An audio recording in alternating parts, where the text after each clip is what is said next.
और खबरों का रुख करेंगे फटाफट अंदाज में। जोधपुर से हनी ट्रैप केस में सेना का जवान पकड़ा गया। आरोपी प्रदीप कुमार को सीआईडी इंटेलिजेंस ने कोर्ट के सामने पेश किया। कोर्ट ने आरोपी को 7 जून तक न्यायिक हिरासत में जेल भेज दिया। ईआरसीपी को राष्ट्रीय परियोजना का दर्जा दिलाने की मांग को लेकर यह प्रदर्शन किया गया था। सांसद और उनके गनमैन की कार्यकर्ताओं से नोकझोंक भी हुई थी। उदयपुर में मानसिक रूप से कमजोर एक युवक को एनडीपीएस एक्ट में गिरफ्तार करने पर कानोड़ क्षेत्र के युवाओं में काफी गुस्सा है। कलेक्टर से इस मामले में उचित कार्रवाई की मांग की गई। झुंझुनू में 4 साल पहले हुई बैंक लूट के तीसरे आरोपी को पुलिस ने पकड़ लिया। ये तीनों बदमाश बैंक में फायरिंग कर 63,630 रुपए लेकर फरार हुए थे। आरोपी ने अपने 2 दोस्तों के साथ मिलकर वारदात को अंजाम दिया था। इस मामले में पुलिस ने पहले ही 2 गिरफ्तारी कर ली थी। जयपुर में हिस्ट्री शीटर सनी सोनी को कुछ लोगों ने अगवा कर लिया और उसका मर्डर कर दिया। पुलिस को आशंका है कि सनी को गोली भी मारी गई है। वारदात के बाद बदमाशों ने युवक की लाश को करधनी थाना इलाके में 100 फीट रोड पर फेंक दिया। मृतक के खिलाफ जयपुर के कई थानों में आपराधिक मुकदमे दर्ज हैं। सिरोही में पुलिस 50 दिन पहले मिले महिला के शव का अभी तक शिनाख्त नहीं कर पाई है। पुलिस ने शव मिलने के बाद अब तक एफएसएल जांच तक नहीं करवाई। कोटा में एक बदमाश दिन दहाड़े दुकान से मोबाइल चोरी कर फरार हो गया। चोरी की लाइव तस्वीरें सीसीटीवी कैमरे में कैद हो गई। दुकानदार ने बताया कि बदमाश ग्राहक बनकर दुकान पर आया था और मौका देखकर वारदात को अंजाम देकर फरार हो गया। दौसा में एक अज्ञात वाहन ने एक मोटरसाइकिल को टक्कर मार दी। हादसे में बालाजी मंदिर के पास 2 श्रद्धालुओं की मौत हो गई। ये दोनों श्रद्धालु सीकर के खाटू श्याम जी के दर्शन के लिए जा रहे थे। पुलिस ने परिजनों की मौजूदगी में दोनों के शव का पोस्टमार्टम करवाया। कोटपुतली में जयपुर फुलेरा रेलवे ट्रैक पर ट्रेन की चपेट में आने से एक वृद्ध की मौत हो गई। मौके पर पहुंची पुलिस ने शव को कब्जे में लेकर मोर्चरी में रखवाया। कोटा में 2 बाइकों की भिड़ंत में 50 साल की एक महिला की मौत हो गई। पुलिस ने मृतका के शव का पोस्टमार्टम कराने के बाद परिजनों को सौंप दिया। परिजनों की रिपोर्ट, पुलिस मामले की जांच में जुट गई है। फिलहाल पुलिस फरार बाइक सवार आरोपी की तलाश में है। टोंक में बिजली विभाग की जानलेवा लापरवाही से एक महिला की मौत हो गई। टूटी लाइन की चपेट में आने से महिला की मौत हुई। तेज हवाओं के साथ आई आंधी से ककोड़ में 11 केवी बिजली की लाइन टूट गई। इस टूटी लाइन में रात भर करंट दौड़ता रहा, लेकिन बिजली विभाग कोई भी कर्मचारी मौके पर नहीं पहुंचा। कोटा में अचानक मौसम में हुए बदलाव और तेज अंधड़ के कारण जनजीवन अस्त व्यस्त हो गया। शहर के रंगपुर इलाके में दीवार गिरने से एक युवक की दर्दनाक मौत हो गई, वहीं एक घायल है। डूंगरपुर में आदिवासी समाज ने सागवाड़ा नगर पालिका पर गैर खातेदारी भूमि पर से आदिवासी लोगों को बेदखल करने का आरोप लगाया। इसे लेकर आदिवासी समाज ने सागवाड़ा में नगर पालिका के खिलाफ प्रदर्शन किया। श्रीगंगानगर में गौवंश को विस्फोटक सामग्री खिलाकर उन्हें घायल करने का मामला सामने आया है। दोषियों के खिलाफ मुकदमा दर्ज करने की मांग को लेकर गौरक्षा दल ने उप पुलिस अधीक्षक कार्यालय पर प्रदर्शन किया। धर्म प्रेमियों ने डीएसपी को विस्फोट से घायल हुई गाय का एक वीडियो भी दिखाया। दिए गए ज्ञापन में लोगों ने मामले में कार्रवाई नहीं किए जाने पर उग्र आंदोलन की चेतावनी दी। जोधपुर विद्युत वितरण निगम के मुख्य अभियंता श्रीगंगानगर के सूरतगढ़ पहुंचे। वहां उन्होंने डिस्कॉम कार्यालय में अधिकारियों की बैठक ली। मुख्य अभियंता ने बैठक में उपभोक्ताओं की शिकायतों के संबंध में आ रही परेशानी को लेकर चर्चा की। वहीं आंधी तूफान और बारिश में लाइनों का रखरखाव करने के निर्देश दिए। तेज आंधी से बस्ती इलाके में जनजीवन अस्त व्यस्त हो गए। आंधी से कई जगहों पर पेड़ धराशायी हो गए। वहीं कई स्थानों पर बिजली के पोल भी गिर गए, जिससे बिजली गुल रही। बारां जिले में लहसुन के वाजिब दाम नहीं मिलने से किसान मायूस हैं। कृषि उपज मंडी में लहसुन की नीलामी न होने से परेशान एक किसान ने लहसुन को मंडी गेट के बाहर सड़क पर फेंक दिया। श्रीगंगानगर में ठंडी हवाओं के कारण मौसम खुशनुमा हो गया है। सोमवार को ही बारिश से शहर का तापमान करीब 10 डिग्री लुढ़ककर 35 डिग्री तक पहुंच गया। सिरोही में लगातार दुर्घटनाओं को रोकने में परिवहन विभाग नाकाम साबित हो रहा है। सड़कों पर लगातार ओवरलोडेड गाड़ियां दौड़ रही हैं, लेकिन विभाग के अधिकारी चैन की नींद सो रहे हैं। राजसमंद के नाथद्वारा में जिला पावर लिफ्टिंग एसोसिएशन के तत्वाधान में जिला स्तरीय बेंच प्रेस पावर लिफ्टिंग प्रतियोगिता का आयोजन किया गया। सीकर में तेज आंधी और तूफान के साथ बरसात हुई, वहीं कई इलाकों में ओले गिरे। जिले में अगले कुछ दिन तक आंधी और तूफान का अलर्ट जारी किया गया। जोधपुर में जेएनवीयू की मेजबानी में इस बार पीटीईटी परीक्षा आयोजित होगी। बीएड कॉलेज की प्रवेश परीक्षा पीटीईटी के लिए आवेदन का दौर थम गया है। राजसमंद में अवैध खनन को रोकने के लिए जिला प्रशासन की ओर से एक विशेष अभियान चलाया जा रहा है, जिसमें खनन विभाग को लाखों रुपए का राजस्व अर्जित हुआ है। इसके लिए जिला कलेक्टर ने 7 दलों का गठन किया। ये दल अवैध खनन सहित विभिन्न गतिविधियों पर कार्रवाई कर रहे हैं।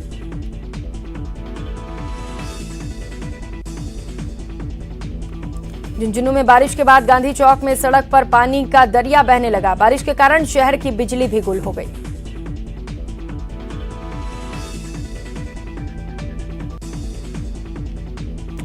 हालांकि तेज गर्मी से परेशान लोगों को बारिश ने राहत दी। रात भर हुई झमाझम बारिश के बाद ठंडी हवाएं चली।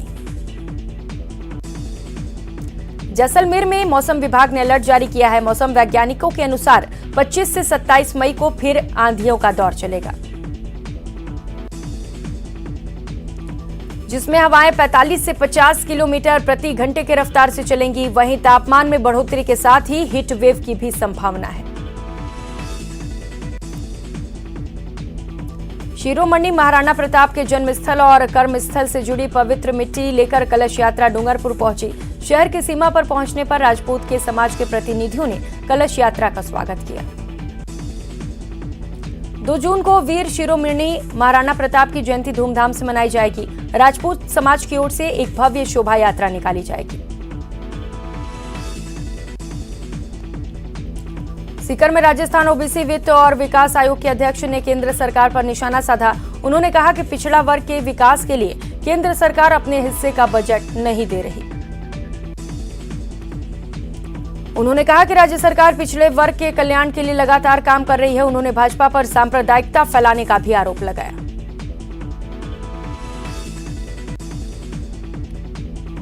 सीकर में भारतीय किसान यूनियन टिकैत की ओर से मेहर लाओ जीवन बचाओ अभियान की शुरुआत की गई।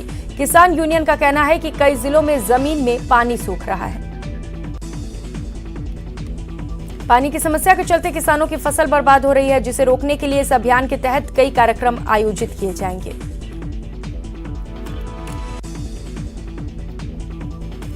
दौसा के कलेक्टर 9 विभिन्न सरकारी कार्यालयों का औचक निरीक्षण किया। इस दौरान उन्होंने उपखंड अधिकारी कार्यालय, तहसील कार्यालय पहुंचकर पुलिस थाना और सामुदायिक स्वास्थ्य केंद्र का औचक निरीक्षण किया।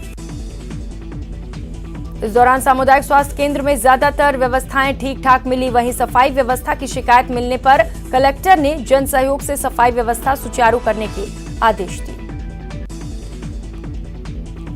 बाड़मेर में थार महोत्सव के विजेताओं को इनामों से नवाजा गया। बाड़मेर के मुख्य कार्यकारी अधिकारी ओपी विश्नोई ने सभी विजेताओं को सम्मानित किया। सांस्कृतिक प्रतियोगिताओं में विजेता रहे प्रतियोगियों को स्मृति चिन्ह देकर सम्मानित किया गया। जिले में 25 मार्च से 31 मार्च तक थार महोत्सव का आयोजन हुआ।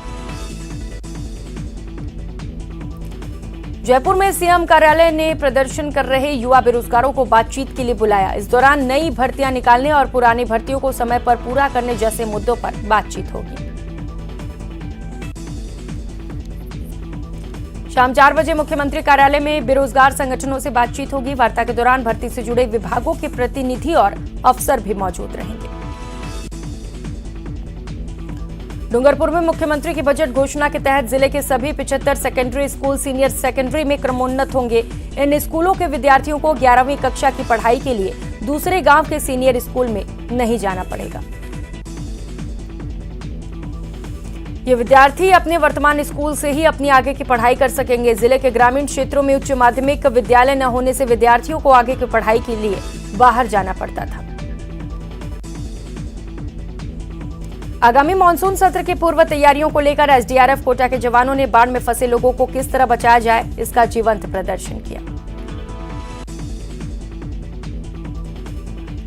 आईपीएस ने बोट से चंबल नदी का विजिट कर लाइव अभ्यास प्रदर्शनकारियों का निरीक्षण किया। एसडीआरएफ कमांडेंट ने आपदा राहत उपकरण प्रदर्शनी का निरीक्षण कर जवानों का हौसला बढ़ाया। राज्यसभा सांसद डॉक्टर किरोड़ी लाल मीणा आज टोंक दौरे पर रहे। वहां वो मोलायपुरा में मीन मंदिर के कार्यक्रम में शामिल हुए। इस दौरान मीणा ने गहलोत सरकार पर जमकर निशाना साधा। मीणा ने कहा कि मुख्यमंत्री ने अपराधियों को बचाने की सुपारी ले रखी है।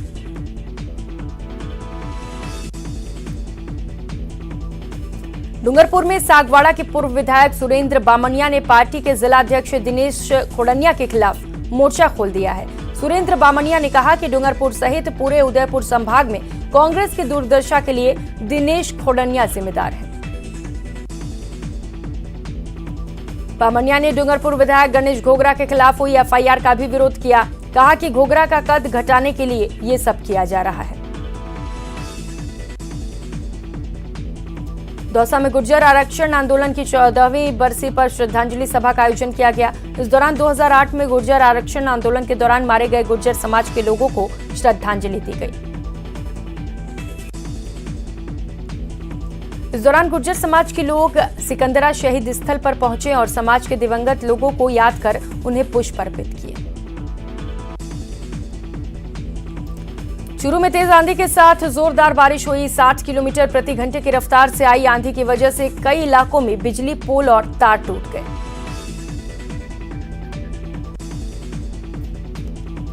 वहीं कई इलाकों में घंटों बिजली की सप्लाई बंद रही। कई जगहों पर खेतों में लगी सोलर प्लांट भी अंधड़ में उखड़ गई। कोटा में आंधी के कारण निजी बिजली कंपनी के ईडीएल के 50 से ज्यादा फीडर बंद हो गए, जिससे शहर के कई इलाकों में घंटों बिजली गुल रही। घंटों बिजली गुल होने से नाराज लोग दादाबाड़ी सब स्टेशन के बाहर पहुंच गए और अपनी नाराजगी जाहिर की। नमक कारोबारी जयपाल पूनिया की शोक सभा में नागौर सांसद हनुमान बेनीवाल पहुंचे। वहां पहुंचकर वे मृतक के परिवार से मिले और मृतक को श्रद्धांजलि दी। जैसलमेर के बडोड़ा गांव में एक संदिग्ध कबूतर को पकड़ा गया है। ग्रामीणों ने बताया कि कबूतर के पंखों पर अंकों के साथ किसी भाषा में कुछ लिखा हुआ है। ग्रामीणों ने संदिग्ध कबूतर की सूचना पुलिस को दी, जिसके बाद पुलिस के जवान मौके पर पहुंचे और कबूतर को अपने कब्जे में लिया। मौसम का मिजाज बदलते ही माउंट आबू में पर्यटकों की भीड़ दिखने लगी है। हजारों पर्यटक माउंट आबू का रुख कर रहे हैं। राज्यपाल कलराज मिश्र भी गर्मी से राहत और प्रकृति के अनोखे नजारे को देखने के लिए माउंट आबू के राजभवन में अपने परिवार के साथ पहुंचे। गोचेतना और अध्यात्म पर्यावरण पदयात्रा राजसमंद जिले में पहुंची। इसी कड़ी में भव्य कलश यात्रा निकाली गई। सीकर में जिला यातायात प्रबंधन समिति की बैठक कलेक्ट्रेट में आयोजित हुई। बैठक में कलेक्टर ने शहर में दिन भर लगने वाले जाम को लेकर नाराजगी जाहिर की।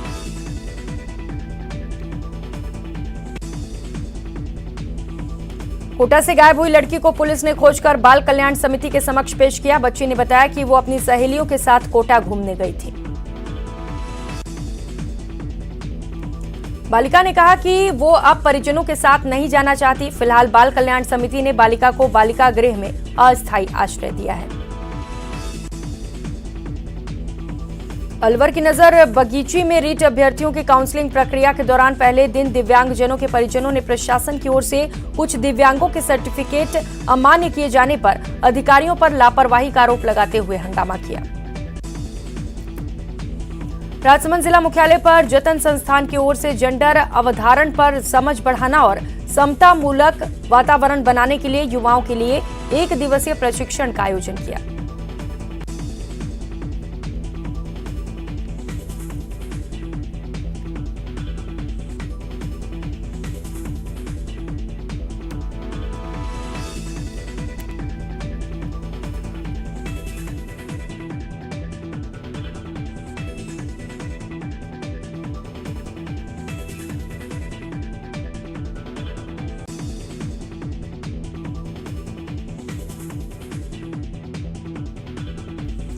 चित्तौड़गढ़ में पेयजल की किल्लत से परेशान लोगों की शिकायत पर जब जलदाय विभाग ने मरम्मत का काम शुरू किया तो पाइपलाइन में फंसी हुई शराब की बोतलें मिली। विभाग ने वैसे लोगों पर कार्रवाई का मन बनाया है जो पाइप में शराब की बोतल डाल रहे हैं।